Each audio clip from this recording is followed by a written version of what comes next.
मी या कार्यक्रमाचे अध्यक्ष आदरणीय DS नरसिंगे साहेबांना विनंती करतो की आपण अध्यक्ष समारोप करावा 2 मिनिटात तरी, किमान 2 मिनिटात. हा ठीक आहे. एक 7 मिनिटाचं बनतेजीचं होणार आहे माझ्यानंतर, त्याच्या अगोदर मी 1 मिनिट घेतो. तसं तर माझी इच्छा नव्हती, कारण कार्यक्रम चांगला झाल्यानंतर मी बोलण्याची काहीच गरज नाही. कृती कार्यक्रम चांगला झाल्यानंतर बोलायची काय आवश्यकता आहे, बरोबर आहे.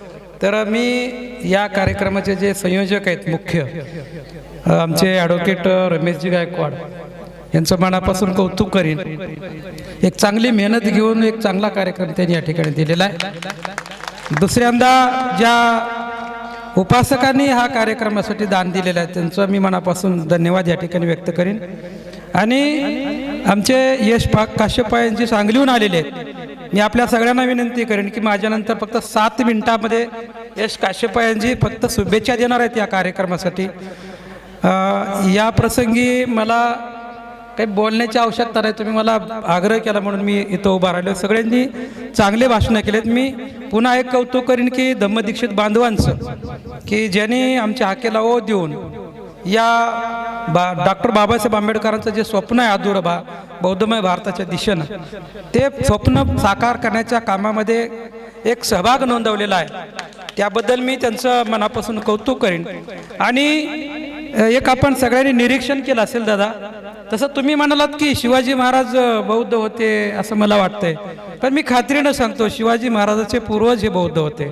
कारण शिवाजी महाराज असतील नसतील मी सांगणार नाही, परंतु शिवाजी महाराजचे पूर्वज बौद्ध होते. शिवाजी महाराजाचेच का इथल्या ब्राह्मणाचे सुद्धा बाप बौद्ध होते.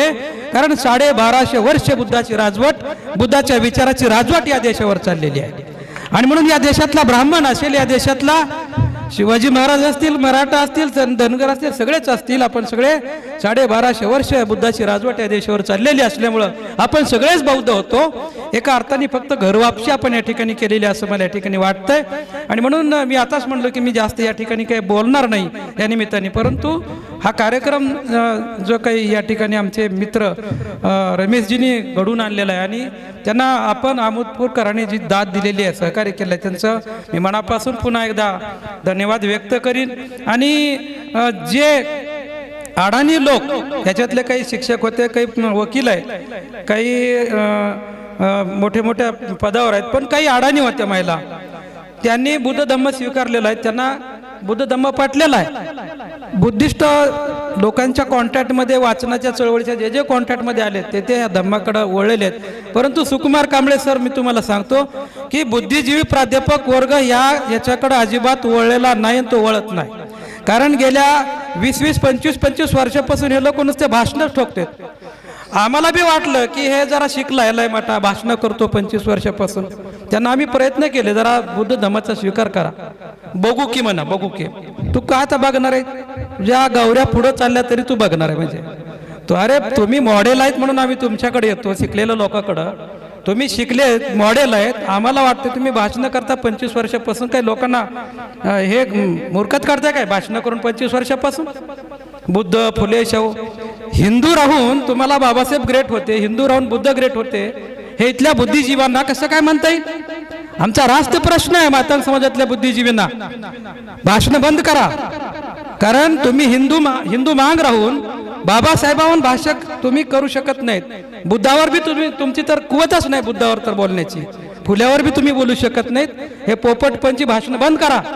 आणि आम्ही टेस्टर लावलंय, टेस्टर. हे ना बुद्ध आम्ही लय भाषण करतो काय म्हणतो, त्याला असं म्हणतो दीक्षा घेतोस का, हे टेस्टर आहे. त्याने म्हणते नाही, म्हणते हट, कर्मट माग. किती जरी भाषण केला काय कामाचं नाही, कर्मट माग. बरोबर आहे का? त्याला टेस्टर आहे.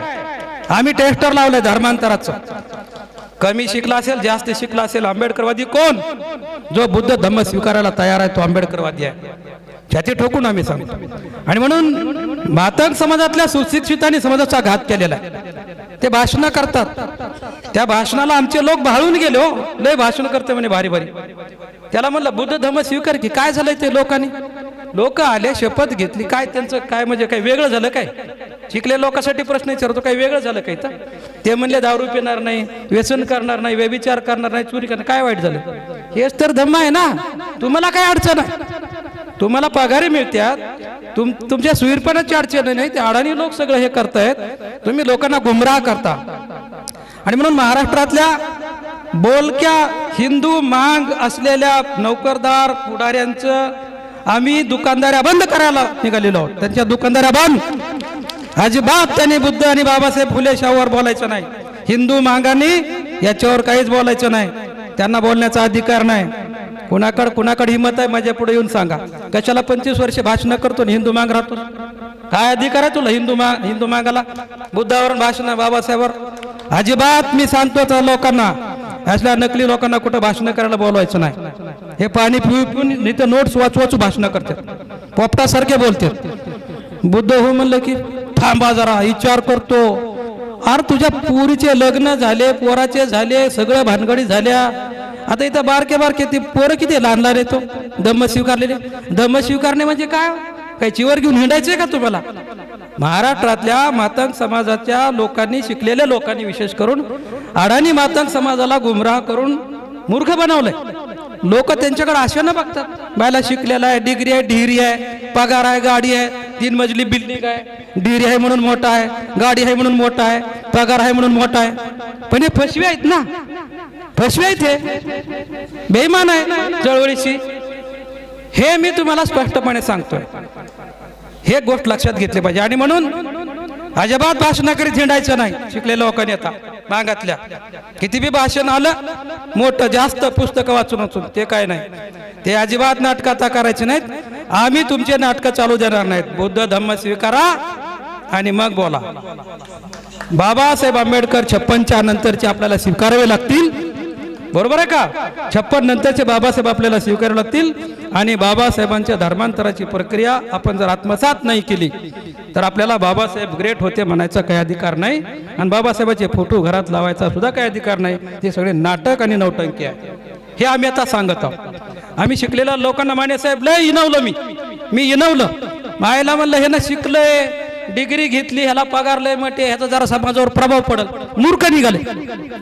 बघतो म्हणे, बघतो. काय बघतोस? 75व्या वर्षी मी बघतो.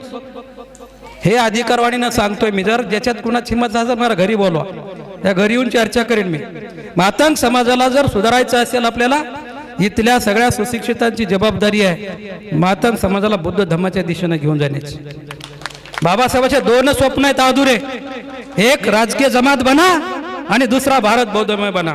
राजकीय तर तुम्ही काही तुमची कुवत नाही, म्हणजे कोणाची असं नसेल तो बोलणार नाही, परंतु बौद्धमय बनण्याच्या दिशेने आपलं काम करता येऊ शकताय.